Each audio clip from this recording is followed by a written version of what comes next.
नमस्कार साथियों, स्वागत है आप सबका आज के इस वीडियो में। आज के इस वीडियो में हम लोग अर्धवार्षिक मूल्यांकन परीक्षा 2024 के लिए कक्षा 8 के हिंदी विषय का प्रश्न पत्र देखेंगे। आइए शुरू करते हैं। इसमें पहला जो प्रश्न है, रिक्त स्थानों की पूर्ति करना,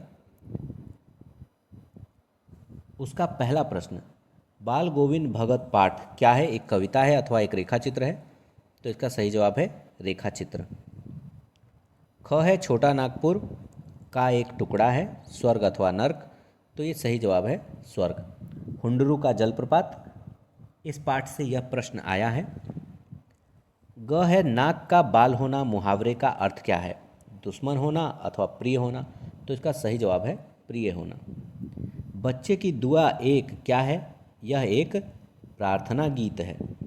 और देख कर बाधा विविध बहुविघ्न घबराते नहीं, ये कर्मवीर जो हमारी कविता है, बहुत ही उत्तम कविता, तो उसमें घबराना इसमें सही होगा।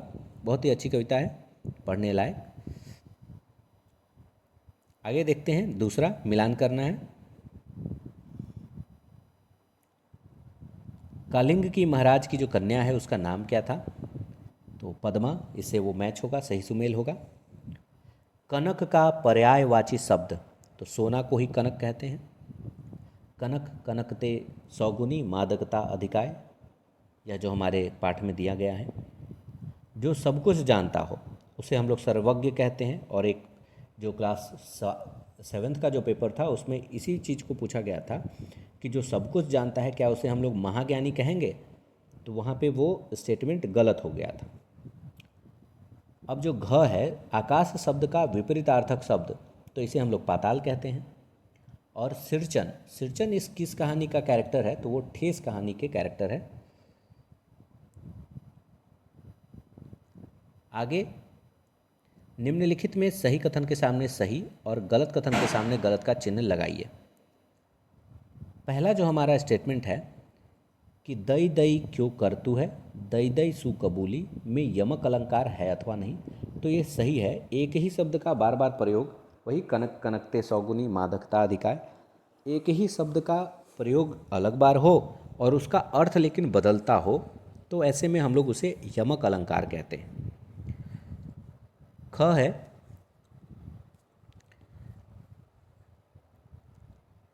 ये दई दई क्यों करत है, इसके लिए भी आप लोग किताब में देखिएगा, वो लिखा हुआ है, दीर्घ सांस न लेहु दुख, सुख साई न भूली, दई दई क्यों करतु है, दई दई सो कबूली। अब देखते हैं, बिहारी के दोहे से है। ईद रमज़ान के पूरे 30 रोज़ों के बाद आती है, तो ये बात बिल्कुल सही है। पहला ही जो लाइन है, पहले ही पंक्ति है, उसी में ये लाइन आती है। प्रेमचंद जी लिखते हैं इस प्रकार से। हुंडरू का जलप्रपात बिहार में स्थित है, ये बात गलत है, ये झारखंड में स्थित है। ठेस कहानी के लेखक फणीश्वर नाथ रेणु है, ये बात सही है। और लोकोक्ति स्वतंत्र वाक्य होते हैं जबकि मुहावरे वाक्यांश होते हैं, ये बात सही है। लोकोक्ति अगर हम लोग देख लें तो वो स्वतंत्र वाक्य होते हैं, वो पूरी तरह से पूर्ण होते हैं। मुहावरा है जैसे आंख मारना, आंख मारना एक छोटा सा वाक्यांश है। और लोकोक्ति जो हम लोग अपने यहाँ जो भी बोलते हैं कि बापे पूत पूत पे घोड़ा, कुछ न तो थोड़ा थोड़ा, अभी पूरा हो गया, सब कुछ हो गया, इसमें वाक्यांश नहीं रहा। और ऐसे ही अन्य कई जो लोकोक्तियाँ हैं वो वाक्य हैं और उनका अर्थ निकलता है। प्रश्न 4 देख लेते हैं। निम्नलिखित प्रश्नों में से किन्हीं 2 प्रश्नों का उत्तर दीजिए। पहला है, यदि हामिद के पास ज़्यादा पैसे होते तो वो क्या करता?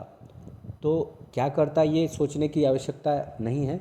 जो बाकी उसके उम्र के बच्चे कर रहे थे वो काम वो ज़रूर करता, और वह देख के ललचा रहा था बेचारा।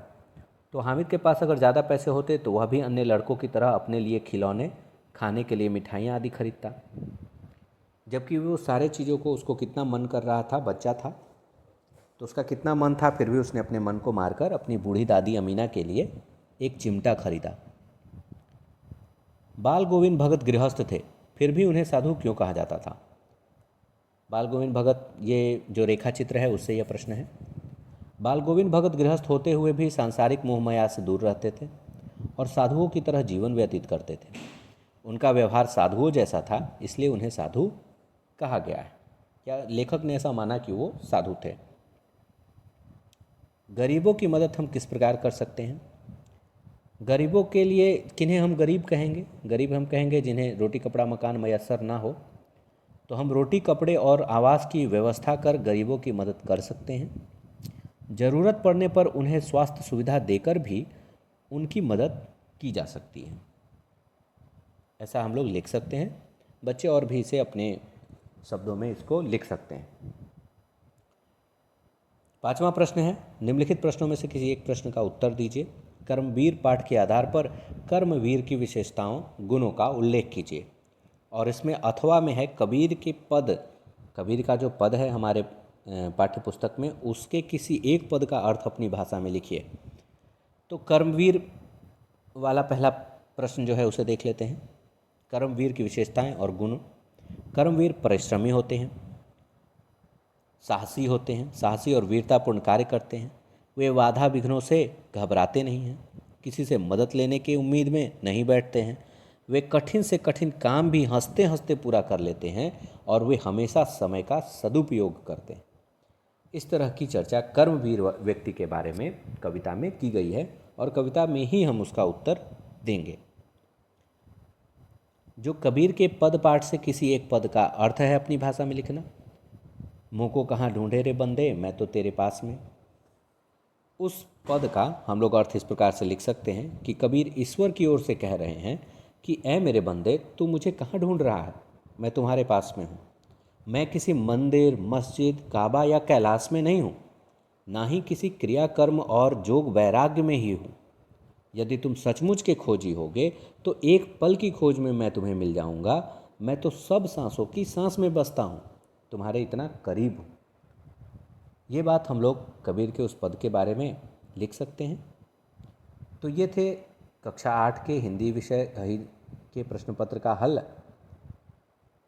आपको यह हल कैसा लगा और इसमें कहीं पे भी आपको कुछ जोड़ घटाव गुना भाग करना है तो आप लोग इसको कमेंट बॉक्स में अवश्य कीजिए। सीखने का अवसर है, सब लोग सीखेंगे। मिलेंगे अगले वीडियो में, तब तक के लिए धन्यवाद।